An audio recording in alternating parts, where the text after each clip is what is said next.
Hi, I'm Brian Ronalds. I'm the filmmaker on this documentary. This film was brought to me 3 or 4 years ago by my son's grandfather. And at first I didn't know what to think. But after studying and examining and taking a closer look, it hit home. My heart, my mind. It's about the United Nations Security Council Resolution 666. The United Nations Security Council Resolution started in 1946. On September 13th, 1990, the United Nations Security Council Resolution 666 was written and formed. And without going too deep into it, why don't we just take a look? It defined humanitarian aid that could be exempted from import and export sanctions, meaning using food as a weapon of war, or withholding food as a weapon of war. So I wanted to take this and cross-examine it with this, the Bible. And this is where our story begins. Revelation 13, 16 through 18. Also it causes all, both small and great, both rich and poor, both free and slave, to be marked on the right hand or the forehead, so that no one can buy or sell unless he has the mark, that is, the name of the beast, or the number of its name. This calls for wisdom. Let the one who has understanding calculate the number of the beast, for it is the number of a man, and his number is 666. Now, I'm not getting ready to bang this over your head, but what are the chances of the United Nations Security Council resolutions holding the number 666? That ties right into Revelation 13, 16 through 18. So what is this United Nations Security Council Resolution 666? And how the heck does it correlate with the Bible? Well, on August 2nd, 1990, Iraq, home of the original Babylonian Empire, invaded Kuwait over a major conflict involving the acquisitions of stolen petroleum through slant drilling. On that same day, the United Nations Security Council Resolution 660, which fueled by the Kuwait invasion, led to the demands that Iraq withdraw immediately and unconditionally from Kuwait. Iraq never responded. On August 6, 1990, the UK proposed an economic embargo against Iraq, which was adopted by the Council Resolution 661. This resolution resulted in a specific category of goods, such as military equipment, to be prevented for trade. In the Bible, Revelation 18, the fall of Babylon, verses 11 through 13 state that the merchants of the earth will weep and mourn over her, because no one buys their cargoes anymore. Immediately after the UN 661 resolution of trade sanction had been adopted, Iraq announced that all foreign citizens in Iraq and Kuwait be held hostage. On August 18, 1990, the Security Council passed Resolution 664, which demanded that Iraq permit and facilitate the departure of nationals from third countries from within Iraq and Kuwait. Once again in Revelation 18, God requested that his people should not be held hostage in the now Kuwait area.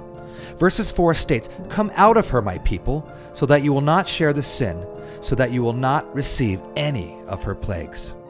Merchant vessels in the Persian Gulf disregarded Resolution 661 and went ahead and loaded cargo anyway. On the 25th of August 1990, the United Nations Security Council passed Resolution 665, demanding that without the immediate implementation of previous resolutions, the Council would authorize a naval blockage to enforce the embargo against Iraq. In turn, the merchant ships were blocked, causing some to leave the region, while others stayed behind and waited for a change in circumstances. But eventually, the devastation of war broke out.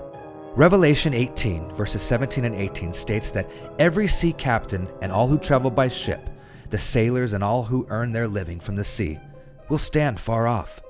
When they see the smoke of her burning, they will exclaim, "Was there ever a city like this great city?" At last, the naval blockage effectively sealed off the coast, which led to the acute shortage of food and other humanitarian supplies, sending Iraq into an even deeper crisis. On September 13, 1990, the United Nations Security Council passed Resolution 666, formulating the decision that the UN provide food and supplies to Iraq via organizations such as Red Cross, Oxfam, and other appropriate humanitarian agencies, welcoming every nation in the world to carry out its mission. Now, in Revelation 13, the beast out of the earth, verse 16 through 18 states, he also forced everyone, small and great, rich and poor, free and slave, to receive a mark on his right hand or on his forehead. His number is 666. Many believe that the undeniable comparisons are prophecy for end times, while others relate it to an impressive coincidence. We want to know, what do you believe? This documentary will explore the beliefs and opinions of students, professors, religious enthusiasts, and people from diverse and interesting backgrounds to discover if there is anything behind this wild theory. And if so, what does it say about us and where we're headed? Chance? Coincidence? Prophecy? Let's find out.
Hello, my name is Mariano Mendoza. My name is Gabriel Jarret. My name's Phil Aguilar. My name is Dennis Gable. My name is DJ. My name is Luke Simmons. I believe in telling the truth. I believe that truth and beauty are worth dying for. I'll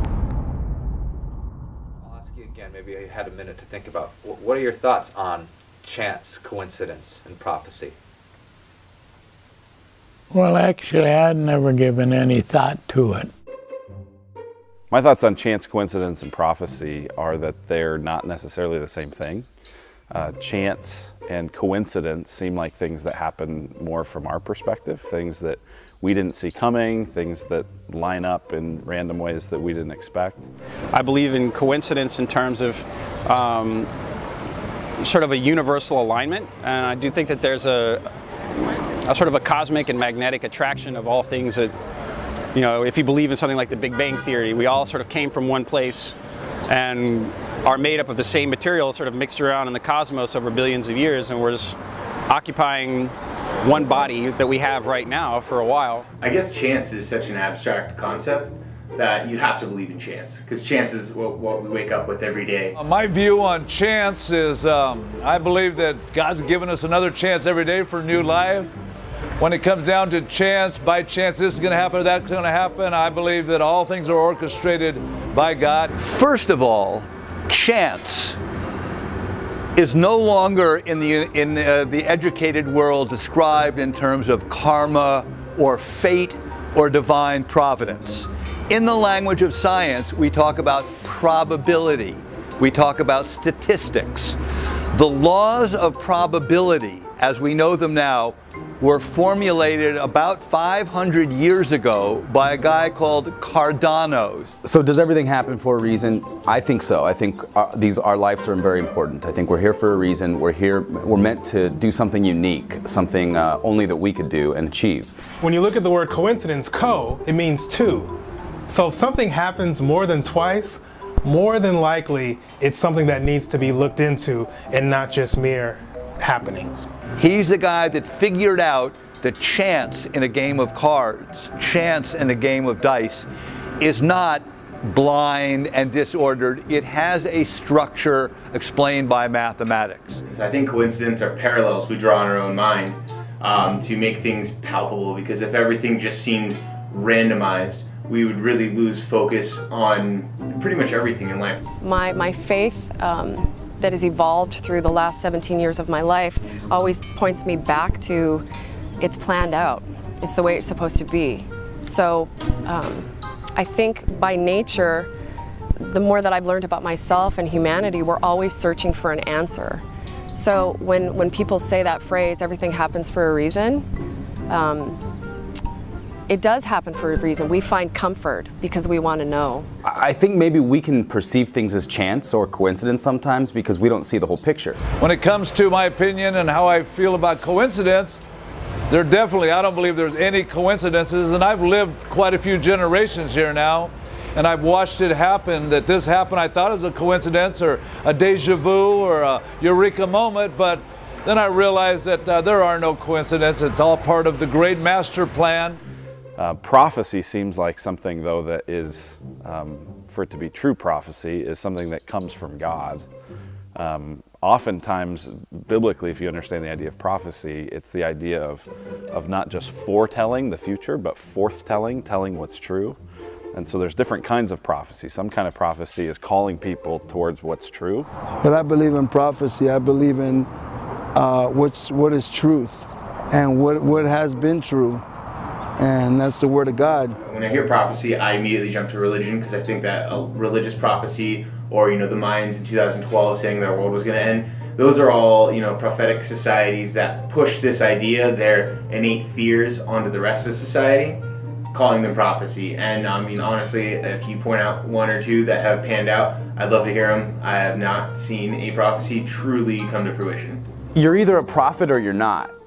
So if you claim to be a prophet and you're wrong once, that means you're not a prophet. You're just some crazy guy that thinks he knows what he's talking about. Other kinds of prophecies predicting the future. I don't think that those things always necessarily relate. And I think there's a fourth category actually that I think about, which is providence, which is the arranging of history that God does in ways where he providentially rules the world and rules all things. So from God's perspective, I don't think there's any such thing as chance or coincidence. But from our perspective, being finite creatures that only see a little sliver of the world, we don't have the knowledge that God does. A prophet, in the old sense, in the biblical sense, is someone who correctly tells you about the future.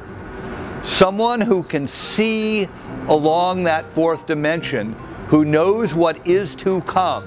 If I give an exam and someone gives me the right answer but can't show where they got it from, I figure either they cheated or they made a lucky guess. Prophecy has been around forever, and it's a spiritual gift that some people have been given, and I believe in that wholeheartedly. Some of us, for some reason, our human minds desire for us to be worshipped. Throughout history, we've always tried to be gods or something, or we want to be a god for some reason, and I feel that that's the biggest sin. But in the Bible, when Satan offered Jesus the whole world, and he said, "I'll give you the whole world," and Jesus said no. And so for me as an atheist, I look at prophecy as more of an interesting parlor trick. Show me something that you call a coincidence, and I will show you someone standing to benefit by your believing that no one is pulling the strings. What are my thoughts on United Nations Resolution 666? 666. 666. 666. 3 6s. 666. 666. 666. 666. Hey, wait. Here, come here, look at this real quick. Come to my camera. Come to my camera real quick. Look, it's flashing. 999. 999 or Yeah. 666? 999. 666. We're supposed to go to a doctor. We got a referral to a doctor, and his address was 666, East Bell Road, and we're like, we're not going to that doctor. Why would you give it that address? Some of it feels like paranoia, but again, because of my beliefs, there's something to it, so I'm just not going to have anything to do with it. I believe that 666 is 2 times 333 or 6 times 111. It's a number, and I understand it has a deeply more embedded meaning to those who are extremely religious. I've had times where I've been at the deli, and you pull a number and it comes up 666, and you go, oh gosh, what does this mean? My meat is going to be tainted in some way or something like that. And so I think that number always just raises speculation and makes people go, I wonder if this means something. 666 always been just, bad numbers. Stay away from anything involving that. I mean, if I go to the grocery store and the total comes to 666, I'll buy something else. I don't know that I believe that 3 6s in a row, whether it be the price you pay for something being $6.66 or anything like that being evil, but I do believe that there is something evil about what the numbers will represent someday. When it comes to that particular number with that resolution, I think maybe it's a particularly wicked trick of fate,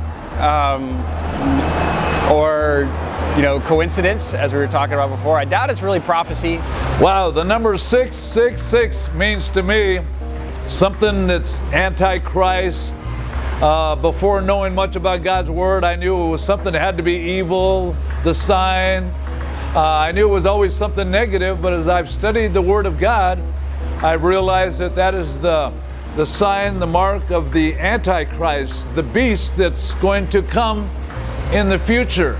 I don't believe it has anything to do with the end-all be-all. I think 666 could have been a representation of evil. It could have been a representation of hell. It could have been a representation of the devil himself. But at the end, I think 666 was intended to encompass the idea of the inverse of good. It's not good whenever you see it, and that's why it snowballed effect into this apocalyptic number. Is sometimes referred to as the number of the beast. We use that name partly from the book of Revelations. When Revelation said the number of the beast is the number of man, many have also found this in science. When we pass away, we turn into carbon.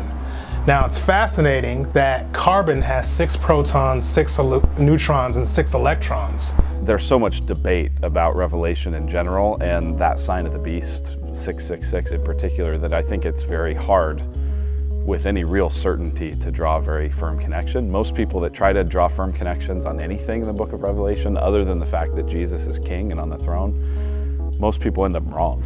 So 666 is basically, I see it as end times, Antichrist, the mark of the beast. In the Old Testament, when they put the first 5 books of the Bible together, the scientists at Hebrew University figured out that there was a code, and there was one prophecy in that code that says you will not be able to decipher this until the computer's invented. You can look that up. I don't see a great deal of connection, partly because of how I interpret that passage. For one thing, that passage in Revelation 13, different manuscripts in the original text indicate that the number might not even be 666, it might be 616. In fact, some of the earliest manuscripts say that. You're comparing a piece of literature that's over 3,000 years old with a document drafted by a body of people. I think the parallels are in that a body of people did this and that it has equal impact that it had before. So I would call that a coincidence, not prophecy. I'd say it's a mixture of chance, coincidence, and mindlessness. Folks just not considering the implications that it brings to much of the population. Now, here's an idea. What if the same people that passed this law also had ties in with the people that put together those books in the Bible, particularly the New Testament. Whereas the New Testament would act more like a playwright or a script. And what if all the United Nations was doing was following that script? The United Nations Security Council Resolution 666 was something I was never even aware of until now. When I read Revelation 13, 16 through 18 in the Bible, I was full of joy, to be honest with you, because it was like another eye-opening to information that I didn't have as a Christian. So I was thankful and actually pretty excited. I think that the resolution has mostly to do with a particular situation in Iraq and Kuwait, from what I can tell of it, not an expert on it, rather than something about the implications on a global scale. What's interesting about writings like this is that they're written in just enough of an obscure way to cause logical leaps of inference. And so you see that logical leap of inference is very mathematical and direct. And that is, I have a math background, that's what I would see it as. And that's the interesting thing about prophecy and religion, is that it's open to constant change and interpretation. Although we're all reading the same thing, we're thinking different thoughts. And we have different histories and we have different understandings. The other thing is, as I've studied that passage, it seems like the mark of the beast described there comes following an Antichrist. And that Antichrist is someone that's very visible and very known, and very clearly an Antichrist. And so it's hard to imagine that this mark of the beast would be so debated. It seems like when this mark of the beast happens, it will be clear and obvious and known, rather than something that, a bunch of conspiracy theorists sort of debate about. Is this the sign of the beast? Is this not? You can roughly locate any community in the world, somewhere along a scale running all the way from democracy to despotism. Honestly, I think even most people in this country would agree with me. I don't trust our government.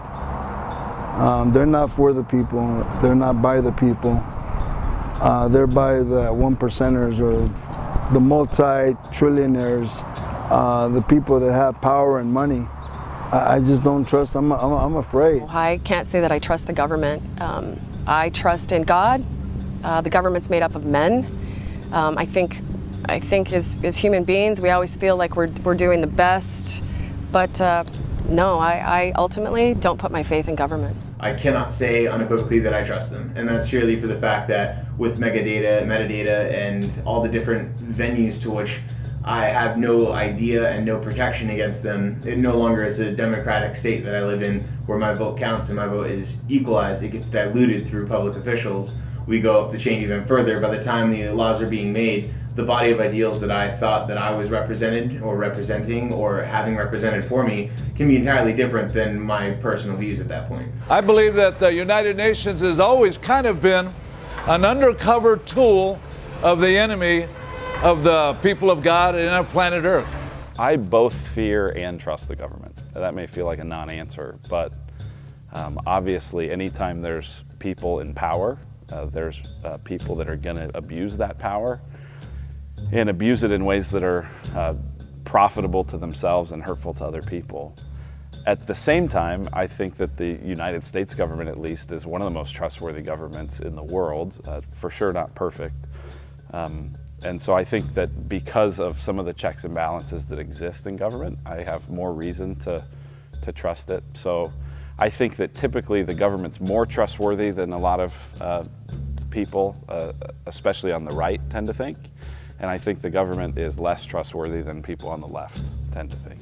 I believe everything should be taken with a grain of salt. Truth, unless you experience it for yourself and you have unequivocal evidence that what you're experiencing is true, then beyond that, there's always a reasonable doubt. And especially when it comes to all of the recent light of, Snowden, and we have all these, they call them whistleblowers, that expose the dishonesty of a body of governments. It's just so sad that our government is all full of lies. But little by little, we're exposing the truth.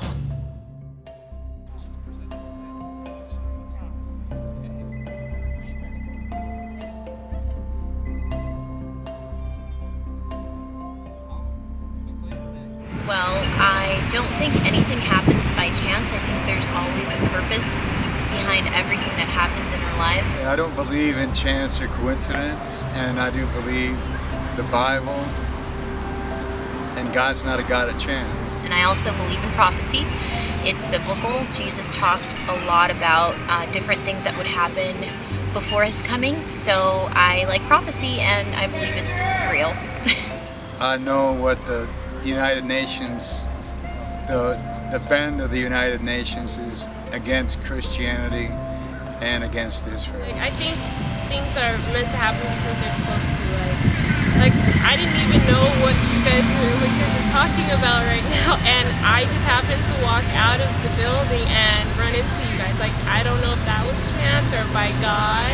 I do think that God is at hand with these warnings and signs to protect people, and in order to do that, he'll intervene in different ways and stand in the gap to kind of let us know that something's up. I believe that the United Nations Security Council Resolution 666 is a clear intervention and opportunity by coming from God Almighty to warn us, to comfort us, depending on your situation in life.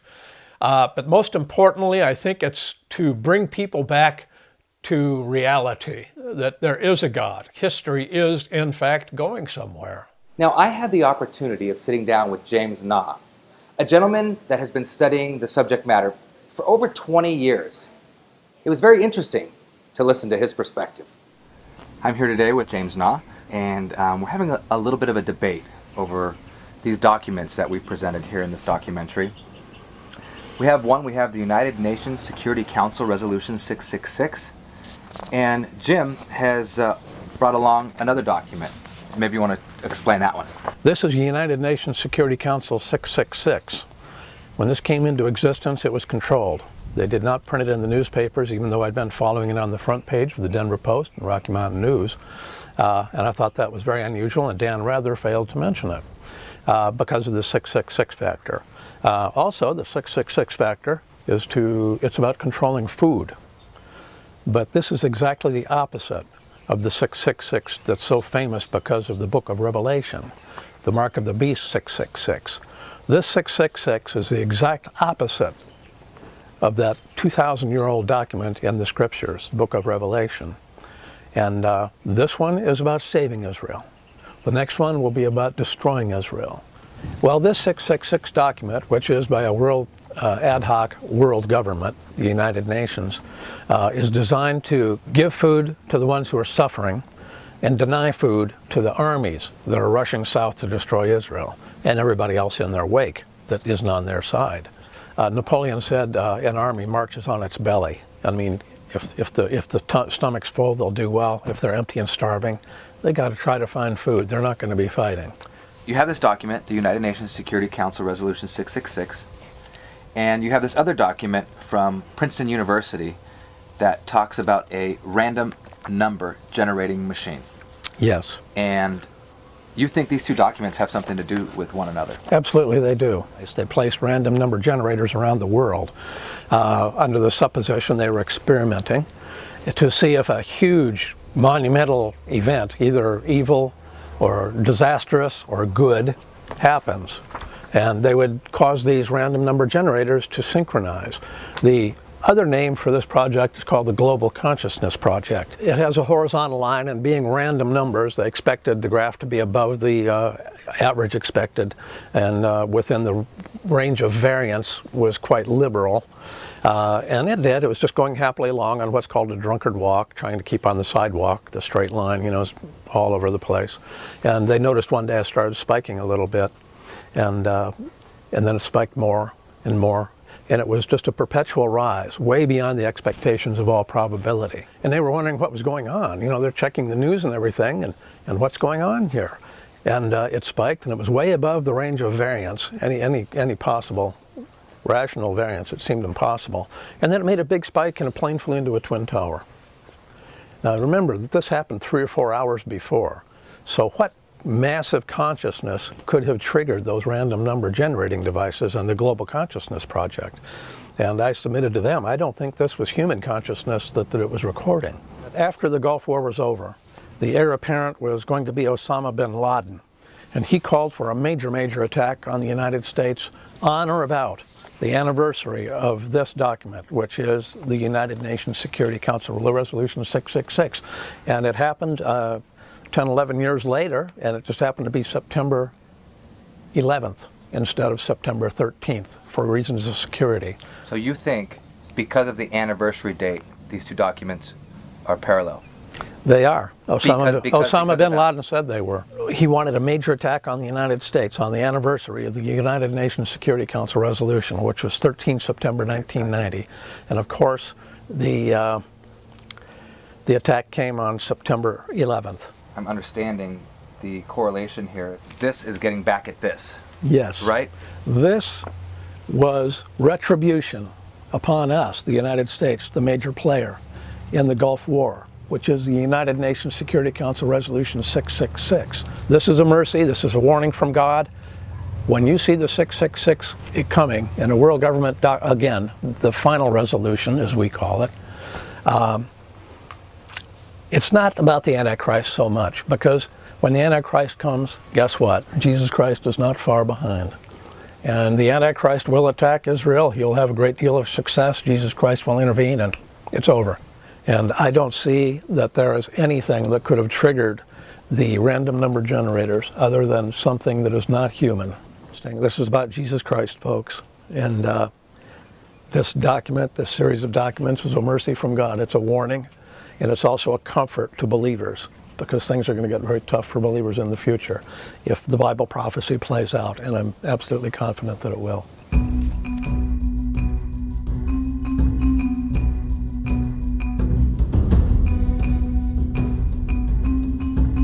My name is Ashley Dowd. I am a high school English teacher as well as a community college professor. Hi, I'm Eric Short, and I'm an office manager for a healthcare organization. I'm Michael Harrelson, and I'm retired. My name is Ryan Dowd. I'm a business development manager for IT company. My name is Mike Corbett. I am an account manager for a technological company. My name is Wendy West. I am a studio director. I run several radio stations, and I produce 22 shows a week, and I have my own show. Hi, my name is Donna Kafer. I serve as chaplain at the Arizona State Legislature. Thanks, guys, for coming. 666 has a ton of different connotations attached to that. To a lot of people. How in the hell could this have been chance? Coincidence, prophecy, free will versus fate? What do you guys think?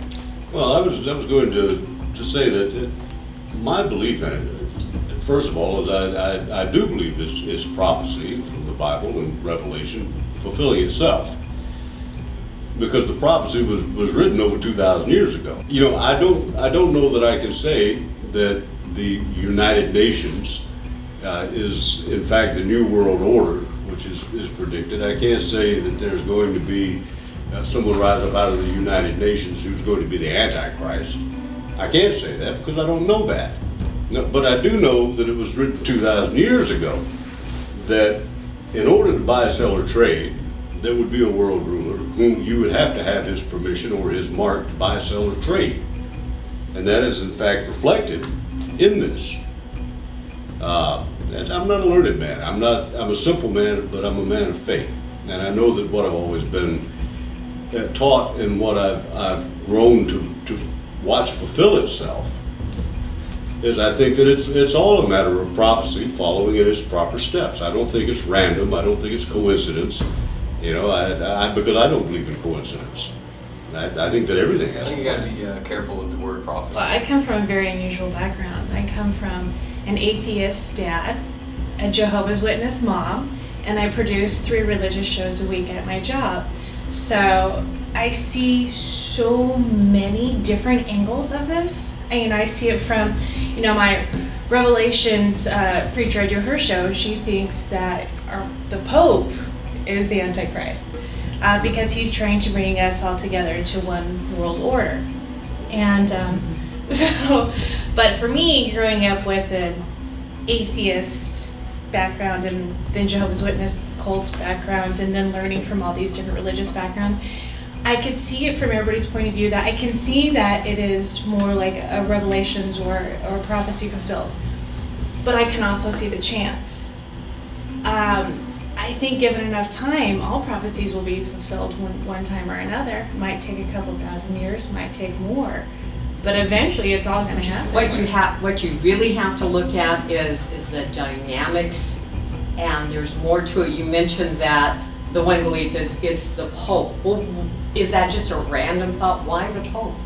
And you have to look at, there's a numerical value here, 666. It's not just any number. Those numbers are given for a reason. In the Hebrew teaching of the gematria, the Hebrew alphabet, each letter is assigned a number. Each denomination or cult or variant will come with their own teachings and their own background. The Babylonians have their own numerical system. This world is devised in the universe made up of numbers. Yeah? Yeah. I mean, I grew up Catholic, Reformed Catholic. I feel like people always use either the Bible or whatever faith they have, use that to support whatever argument they have. So, it's just, to me, it's like chalked up to another thing that people are like, oh, this is a sign of this. And it's like, well, then, nothing's happening. So I'm like, the government sucks, but I don't necessarily know that has to do with anything religious. No true words. Now, as far as getting back to the whole thing about the Antichrist, I wouldn't anymore try to identify the Antichrist than I would try to tell you who the baby's daddy is on Maury. I don't know. but just as an interjection, it's funny that people have attributed that 666 number to the Antichrist as long as I can. Using numerology, giving every letter in your name a specific value, and you add them all up, and his comes out to 666. Now, I'm not saying that Ronald Reagan was President was Antichrist. George Bush. Yeah. And his vice president was George Bush, and at the time when this came out, when this resolution adapted itself, George Bush was the president fighting the Iraq War. Well, and I have no problem believing that George Bush, being part of the cabal, I mean, senior, not junior, senior, Correct. and Prescott Bush's kid that stole Geronimo's skull and bones. I have no problem believing that he's part of a cabal that's in charge of a one world order. He even addressed a one world order when he spoke to the UN. So I have no problem following and saying, there may be a connection there. So why do you think that maybe they skipped out on publicizing this resolution? Well, I think that probably that they skipped out on publicizing it because, A, people in the media are not profoundly religious and do not want to give religious value to anything. And in fact, most media will deny religion as before they'd support it. And, I can't say that's right or wrong. I'm just saying that the media is controlled. It's not by accident again that Fox News is owned by an Australian. That's one side of the coin. It's not by accident that George Soros controls CNN and everything on that side. But again, as I said, two wings, one bird. It's still the same bird. Yeah, that's right. Yeah. I think you're touching on awareness, which I think is what's important. I think is what you're trying to accomplish. Is that the extremes exist. The wings of the bird, right? They exist. There's the ones who are going to create all the controversy, and then there's going to be the other side, which is going to say, but it doesn't exist. And I think there's always going to be a black and a white. And I think what we need to announce is that there is a gray, and that there's this middle area of us needing to be aware. Whether this is or not, I don't know, but I'd like to be aware of it, and I'd like it to be known. Why weren't we made aware of it? And that's why this is unfortunate, right? Which is good that you're bringing it up, because it's not aware. And so I'm glad you're making it aware to us. That's great. I think being aware is key. Yeah. Well, and I think the media in a lot of cases doesn't want you to be aware. Exactly. 100%. I mean, it's not just about Right. things of faith. I mean, they may not want you to know. Yeah, but if we go back to this 666, this United Nations resolution had an agenda, and the agenda was oil. Right. Okay. Right. The agenda is the U.S. going into Iraq and freeing the Muslim state in order to get oil. Sounds good. But you know, this is not, It is part of it. keeping oil safe for us is not a new idea. This It's not a good idea either. It's not a good idea or a new idea. I mean, this has been going on way back, so it's not From another current. point of view, it's like, you know, why there are no 13th floors on buildings. I think it's, you know, for some people it could be superstitious. So I think, you know, maybe media doesn't want to alarm and put, you know, everybody up in arms like, oh my God, what's going on? I think it's easier if they just skipped that number and went on to the 667. Just like there's no 13th floor, you go to the 14th. Okay, so why didn't they? Well, did they skip 13? You know what I mean? Like you said, because I thought the same thing. I'm like, did they skip the 13th resolution? Yeah, I mean, that's... Well, if they did, then the precedent was set, and okay, we can skip 666. And if the precedent wasn't, then it's like... Yeah, but was there an ulterior motive to the 666 resolution? You got to look at, it says too, 666 is an amendment of 661, which was an amendment of 660. It was a So progression. in the chain of events, was it a landmark thing? No, it was amending something that maybe was already covered. And I don't know. Maybe they did on purpose to wasn't not watching alarm the news people. when this came out. Exactly. Is the fact that I agree that, you know, that 666 in and of itself, to me, is reflective of prophecy fulfilling itself. And whether or not everybody agrees doesn't matter, because the fact is that knowing it, I can't prevent it, as we discovered on the table. There's nothing in the world I can do to stop that from coming into being. However, it does give me forewarning to prepare myself for the other prophecies that follow, which of course would be the 3.5 years, the 7 years of tribulation, but the first 3.5 years are going to be extremely rough, and I think that that's something you might want to be prepared for. You know, I mean, creating an awareness, asking questions, you know, having people question their own beliefs. I mean, I guess to some degree a little bit, to say like, I mean, is this really happening, or could this really be true or real, or is it a coincidence? Is it fate, or is it a prophecy? I mean, really, I mean, like until you brought this up a few months back when we were talking about this, I didn't even think about it. Again, awareness, same line that we are aware that things that are hushed and put under covers will be revealed, because really we have the right to know, not just from media, but for ourselves. It will get people thinking. It will get matters like this that were just brushed under the rug to be noted and to be more out there for people to learn about. So, yeah, you can never know too much. Keep learning about it. At all those, we down through the ages, and they're leading up to this final resolution, if you will. All right, guys. Well, so we'll just wrap this up. All right. Thank you all for coming out today. Appreciate it. And then I'll just do some quick individual interviews of how you guys felt this went. You can speak your mind without anybody interrupting you, and then have a wonderful Saturday.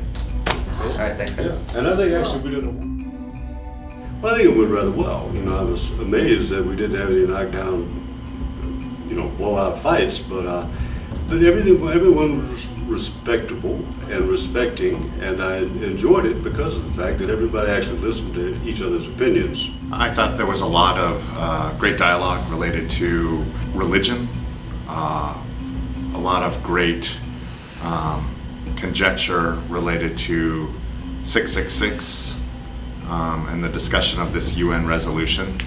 I thought there was a lot of great give and take, a lot of great dialogue, willingness to communicate. I think it went really well. It was nice that we had so many different perspectives. It's hard to be in a room with all one idealism, you know what I mean? So it's nice to see several different people who believe in different things. I thought it was great. I mean, I always love hearing other people's point of view, even if I disagree with it. I mean, I think that's the best way to, I don't know, live life, so to speak, is to be open to other people's ideas, even if you don't agree with it. It was an interesting discussion, indeed, and I'm glad I've been made aware of it. That was sort of my takeaway from the whole experience. I have been born and raised in a Christian church. I've been made aware of the number 666. I have been made aware of Satan and the book of Revelation, so I am very knowledgeable on those elements, and yet I've also been a part of communities where they've taken it a bit too far, but I've also been a part of communities where they don't acknowledge it at all. And I think it needs to be acknowledged. I think it needs to be something that we look into and we not stay blind to it. So I was glad that that happened. Well, my belief is the fact that it is biblical prophecy fulfilling itself. As I mentioned earlier, to me, if you take words that were written 2,000 years ago or 2,500 years ago, and you see them unfolding today, step by step, to me, logically, you would have to say that that's prophecy, because a man sitting in a cave didn't just randomly imagine all this, and suddenly it's coming to be. I was afraid I was going to offend somebody, because sometimes I think people get a little overly into prophecy. And something that was said 2,000 years ago, I believe anything can happen over time, and we really don't know the future. I do believe in science, but I'm also a spiritual person. So it's such a weird chance, I guess. Maybe it is chance, I don't know. I don't believe that the Bible has prophecy, and that I think they're all going to come true. I think that's part of the promise of the Bible being true for me. I just don't like, as a person, projecting that onto other people, because I think it's a slippery slope.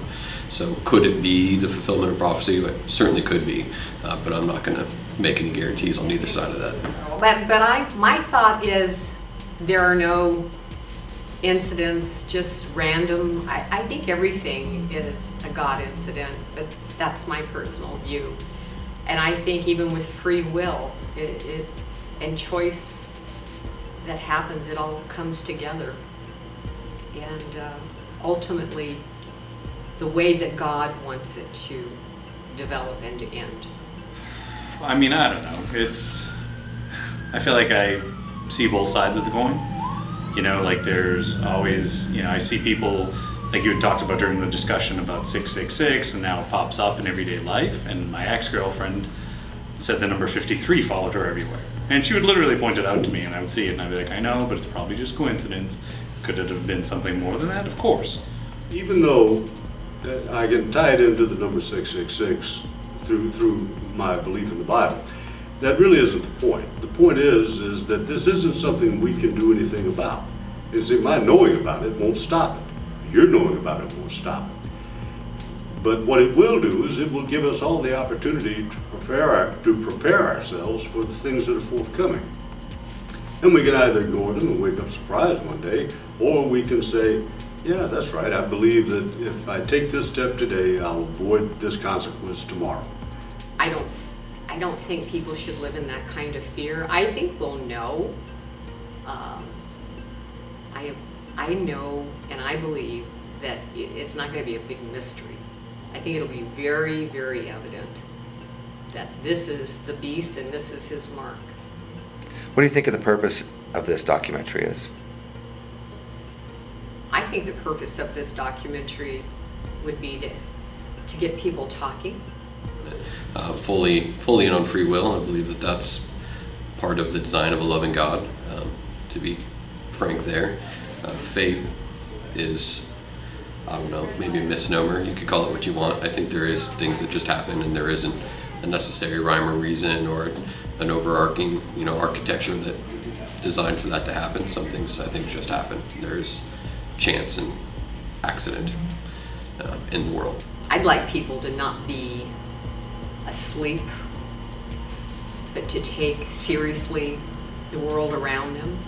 Well, some of the things, if you think that there's going to be 7 years of trial and tribulation, as the Bible says, you can start putting aside foods and waters and preparing places to go hide in case of imminent attacks. Food is an act of war. I don't know that I got that from the resolution, but I think as you read through kind of what the effects were afterward, it certainly became that way. And that necessity to clear the ability to get food from an outside source being cleared by some other power is sort of an interesting parallel to those verses in Revelation that are mentioned here. Well, I teach at a public school, and so sadly in public schools we are not allowed to mention God. We are not allowed to necessarily mention spirituality, and it's very unfortunate. It's something that actually eats away at me on quite an intimate level, and something that is a conflict with me on a daily basis. I want my students to be aware of it. I'm supposed to be teaching them, and for me this is something that's pivotal to me, and I can't talk about it. I think everything does happen for a reason. You just gotta figure out what that reason is.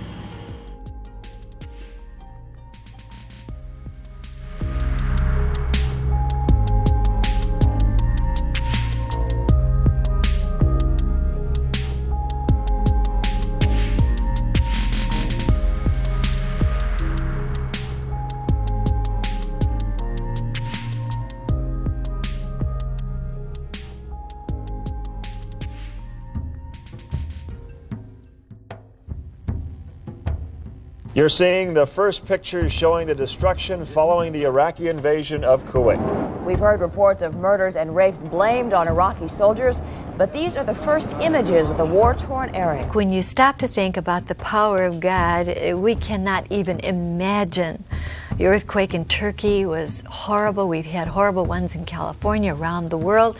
Also, the terrible storms in Europe that uprooted all those thousands and thousands and thousands of trees in France. And that perfect storm that I was telling you about is going to see the convergence of so many factors that are even now bringing this planet to its knees. You know, there's this whole notion of end of times that I think is pervasive in a lot of religions, particularly Judeo-Christian religions. And, you know, without something like this, you do actually run the risk of having an end of times. I think history is going to a pre-appointed end. I think that end is the return of Jesus Christ to reign and rule over all things and bring in a new heaven and a new earth. But the details surrounding that are things that I don't think anyone can really know. And I really believe that these are the times, you know, and not to scare anybody, but I think these are the times leading to that end.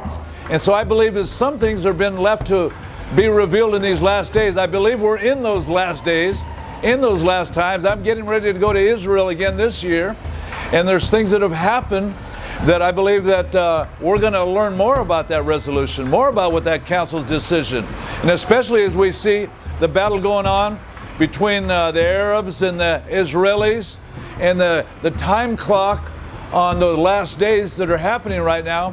I believe we'll get to know more, and it'll be publicized. There's going to be a mass infusion, a declaration of wisdom.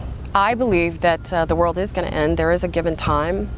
None of us know that time, but God does. And I truly believe that that's written in history. It's written in the books, and it's going to happen. My personal beliefs are epistemological, so everything has origin. And I think that a lot of times those origins can outlive us. And that's the whole point. It's the concept of lineage. If your legacy can live on, then you've succeeded in your lifetime. And epistemologically, you can always find the origin to any story, to any person, to any idea. There's always the beginning point. But just like there's always the beginning, there's always the end to it. There's the point in which those times converge. My ultimate belief is that what we know to be Earth and humanity, humankind, history, will come to an end. I don't think any religious text tells us. I think the text even more so says that we have no idea, which leads us back full circle to the idea of prophecy and whether or not there will be signs and things that can allow us to at least be prepared that there is an end and that the end is happening. My guess is that it would be just like a lot of things in light of spiritual battle, where Satan doesn't come as an angel of darkness, he masquerades as an angel of light. And so it wouldn't be surprising at all that something significant would not seem significant to people. That seems to be the way that Satan operates. That history is, in fact, going somewhere. It is not freewheeling. God did not just wind up the clock and set it down and just let it run until it runs out.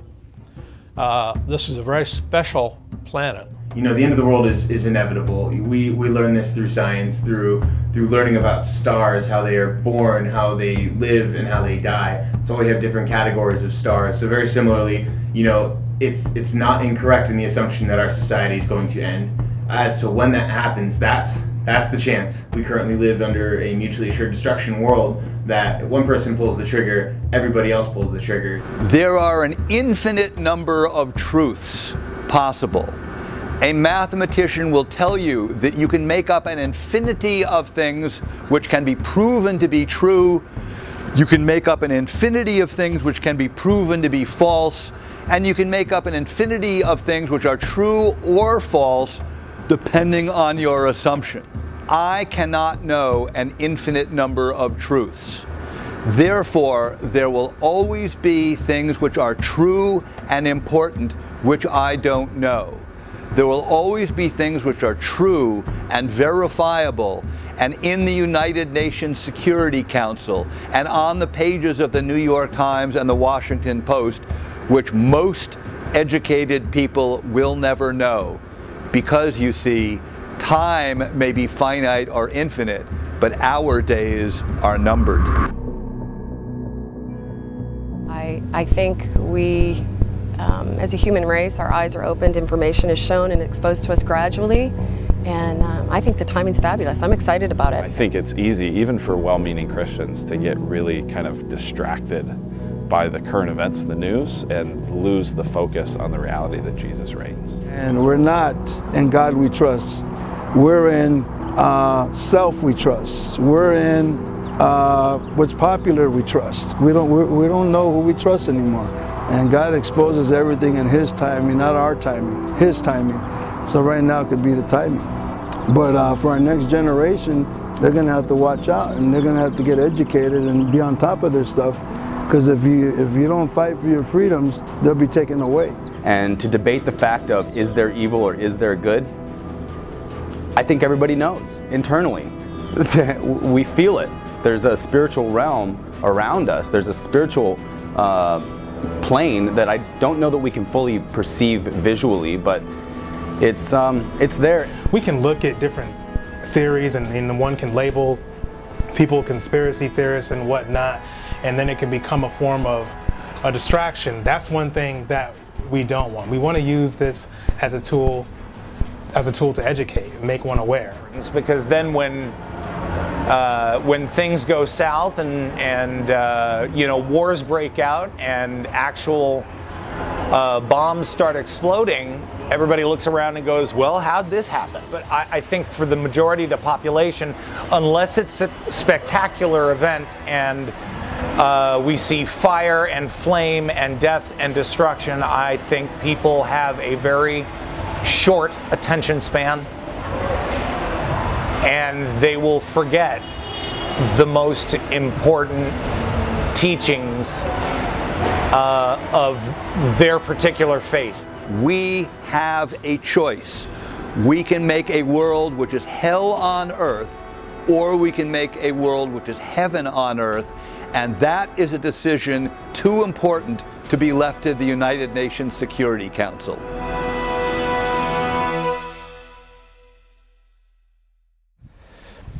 Over the course of the documentary, we've explored and visited with various walks of life. And one thing's for sure, we have a lot to learn. While it's simply impossible to prove, our one commonality is faith. Faith in our own individual beliefs. So now it's up to you. Chance? Coincidence? Prophecy? What do you think? And more importantly, what do you believe?